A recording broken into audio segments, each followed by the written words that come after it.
मित्रांनो, मुंबई नागपूर समृद्धी महामार्गावरील भरवीर ते इगतपुरी अशा तिसऱ्या टप्प्याचे काम आता अंतिम टप्प्यात आहे। हे काम पूर्ण करून 25 किमीचा हा टप्पा मार्चमध्ये वाहतूक सेवेत दाखल करण्याचे महाराष्ट्र राज्य रस्ते विकास महामंडळाचे नियोजन आहे।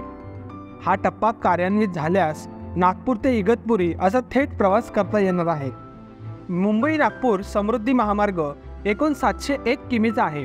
त्यातील नागपूर ते भरवीर असा 600 किमीचा महामार्ग सध्या वाहतूक सेवेत दाखल आहे।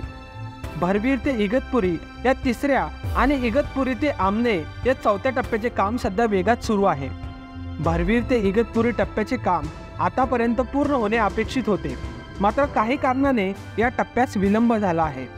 पण आता मात्र या टप्प्याचे काम अंतिम टप्प्यात असल्याची माहिती MSRDCतील वरिष्ठ अधिकाऱ्यांनी दिली आहे। मार्चमध्ये हे काम पूर्ण करून हा टप्पा वाहतूक सेवेत दाखल करण्याचे नियोजन असल्याचेही त्यांनी सांगितले।